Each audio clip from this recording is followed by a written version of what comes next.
Karibu katika habari za mataifa mbalimbali. Hii ni Nakivona TV. Tunaanzia huko Mashariki ya Kati ambapo Iran na Israel zimeendelea kutoangana vikali. Hata hivyo, nchi hizo sasa zimeingia katika siku ya 6 ya mashambulizi makali baina yao, huku Washington ikiendelea kushirikiana na Tel Aviv kuendeleza vita walivyovianzisha kwa mauaji dhidi ya kiongozi mkuu wa Iran Ayatollah Ali Khamenei. Usiku wa kuamkia Alhamisi Machi 5, Iran ilifanya mashambulizi makali dhidi ya maeneo mbalimbali nchini Israel, kwa mujibu wa vyombo vya habari vya kijeshi vya Israel na vyombo vya habari vya serikali ya Iran. Milio ya ving'ora vya tahadhari ilisikika kote mjini Tel Aviv, ingawa hakukuwa na taarifa kuhusu maafa yaliyosababishwa na mashambulizi hayo yaliyofanyika baada ya ukimya wa takribani masaa 7 tangu yale ya mwisho ya siku ya nyuma. Jeshi la Israel lilisema limetambua makombora yaliyorushwa na Iran kuelekea taifa hilo, huku likidai kuwa mifumo yake ya ulinzi ilikuwa kazini kuyadungua makombora hayo. Halikusema hata hivyo ni makombora ya aina gani na mangapi lilifanikiwa kuyadungua kati yake. Shirika la utangazaji la Iran liliripoti pia kuhusu mashambulizi hayo. Jeshi la Israel lilikuwa limewataka raia kutoka kwenye maandaki yao kwa kuwa idadi ya makombora yanayorushwa kutoka Iran yalikuwa yamepungua. Kuhusu meli ya mafuta kushika moto Kuwait, taarifa kutoka nchini humo Kuwait zimesema mlipuko mkubwa umesikika kwenye pwani ya nchi hiyo na kusababisha kuvuja kwa mafuta. Shirika linalofuatilia usalama wa vyombo vya baharini la Uingereza limesema tukio hilo limetokea kwenye eneo la Mubarak al-Kabir.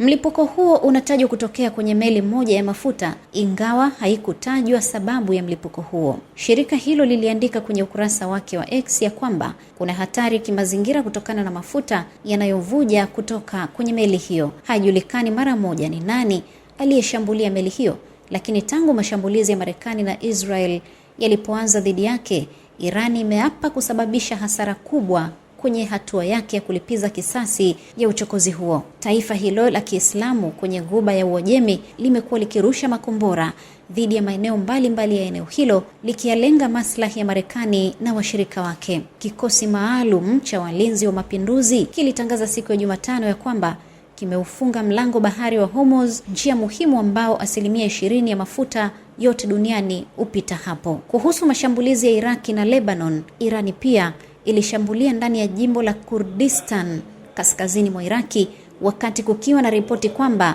Marekani inajaribu kuwatumia wanamgambo wa Kikurdi kupigana vita vyake dhidi ya Tehran. Iran ilitoa onyo kwa wapiganaji wa Kikurdi kujitenga kando na ushawishi wowote wa kigeni dhidi yake, ikidai kwamba ingechukua hatua kali kwa yeyote anayehatarisha zaidi usalama wake. Nchini Lebanon nako kuliripotiwa mashambulizi mengine yaliyofanywa na Israel kwenye viunga vya kusini vya mji mkuu Beiruti. Israel inadai kujibu mashambulizi yaliyofanywa dhidi yake na wanamgambo wa kundi la Hezbollah siku ya Jumatatu Machi 2, baada ya kundi hilo kusema linalipiza kisasi mauaji ya kiongozi mkuu wa Iran Ayatollah Ali Khamenei. Tangu wakati huo, jeshi la Israel limeyashambulia maeneo kadhaa ya Beiruti na limewataka raia kuondoka kwenye maeneo hayo, ambapo zaidi ya watu 50 wameshauawa. Nchini Marekani, taifa ambalo linashirikiana na Israel kwenye vita vilivyoanzishwa, maseneta wa chama cha Republican wamefanikiwa kukwamisha rasimu ya hoja ya kuondolea utawala wa Rais Donald Trump madaraka ya kuendelea na vita vyake hivyo. Imechukuliwa kuwa ni ishara ya uungwaji mkono wa mgogoro huo ambao sasa umeshaenea ukanda mzima wa Mashariki ya Kati, kukiwa hakuna dalili kwamba Marekani inajua mpango wa kuumaliza.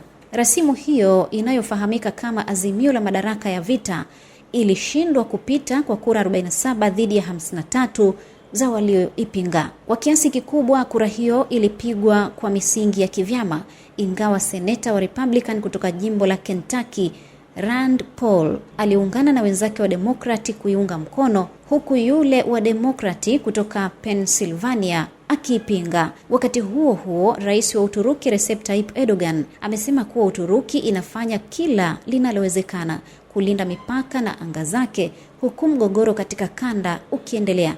Kiongozi huyo wa Uturuki alisema kuwa nchi yake inafanya kazi kwa ukaribu na NATO na washirika wake na ipo tayari kuchukua hatua kwa tishio lolote. Kauli ya Rais Erdogan inakuja mara baada ya NATO kutungua kombora la Iran lililokuwa linaelekea katika anga ya Uturuki, kulingana na Wizara ya Ulinzi ya Uturuki. Muda mfupi baadaye, Uturuki ilimuita balozi wa Irani nchini humo na waziri wa mambo ya nje wa Uturuki Hakan Fidan akifanya mazungumzo ya simu na mwenzake wa Iran Abbas Araghchi. Akizungumzia tukio hilo, Erdogan alisema Uturuki ilitoa onyo kali kwa Iran kuachana na kitendo kama hicho katika siku zijazo. Kulingana na Erdogan, uimarishwaji wa amani wa Uturuki unahitaji uimarishwaji wa uwezo wa kiusalama. Huko nchini China, nchi hiyo ya China imejitolea kuwa mpatanishi kwenye mzozo wa sasa wa Mashariki ya Kati baada ya uchokozi wa Marekani na Israel dhidi ya Iran kusababisha vita kusambaa kote kwenye eneo hilo. Wizara ya mambo ya kigeni ya China imesema kwenye taarifa yake kwamba Beijing iko tayari kuwa mpatanishi kati ya pande zinazozozana kwa sasa. Hata hivyo, China ni mshirika wa karibu wa Iran na imeshasema tangu awali kwamba inaunga mkono Tehran kwenye kulinda mamlaka yake, huku ikizitaka Marekani na Israel kusitisha mashambulizi yao. Hayo yakijiri, Waziri Mkuu wa Katari Sheikh Mohammed bin Abdulrahman Al Thani ametoa maneno makali dhidi ya waziri wa mambo ya nje wa Iran Abbas Araghchi wakati wa mazungumzo yao kwa njia ya simu.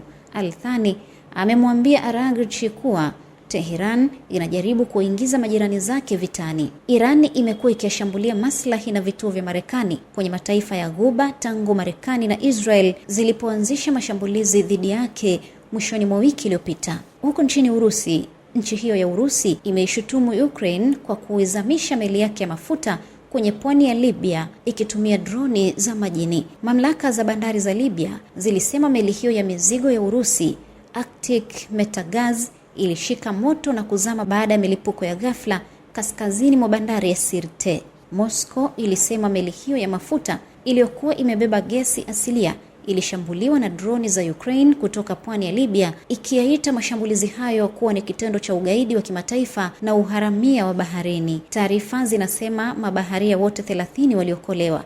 Meli hiyo ilikuwa imewekewa vikwazo na Marekani na Umoja wa Ulaya wakati wa kushambuliwa kwake. Kwingineko, mataifa ya Afrika Magharibi yameamua kuunda kikosi cha wanajeshi 2000 kukabiliana na makundi ya itikadi kali yanayozidi kuwa kitisho katika eneo hilo.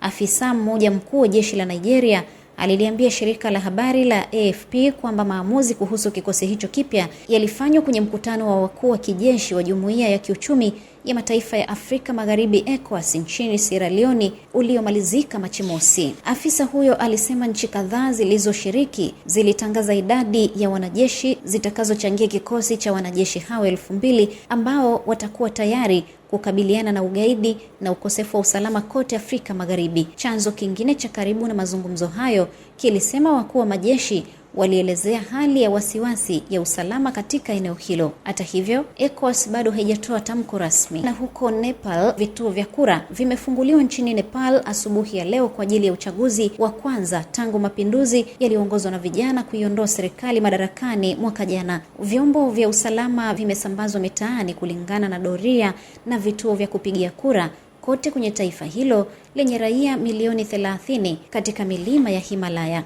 Mamlaka zimezuia vyombo vya usafiri mitaani na kupiga marufuku mikutano ya kisiasa na mikusanyiko ya kijamii kwenye siku hii ya uchaguzi. Takriban watu milioni 19 wanatazamiwa kushuka vituoni kwa mujibu wa tume ya uchaguzi ya nchi hiyo kuwachagua wajumbe 165 wa baraza la wawakilishi. Viti vingine 110 vilivyobaki kwenye chombo hicho vitagawanywa kwa mujibu wa mgao wa kura. Chama kilichoanzishwa mwaka 2022 NIP kinatazamwa na wengi kuwa ndicho kinachoongoza mbele ya vyama vikongwe vya Congress na cha kikomunisti. Mimi ni Salma Shabani. Hii ni Nakivona Media. Na huo ndio mwisho wa taarifa ya habari kutoka hapa Nakivona TV. Mtazamaji, ni kushukuru sana kwa kufuatilia taarifa hii ya habari. Jina langu ni Salma Shabani kwa niaba ya wote walioshiriki kuandaa matangazo haya.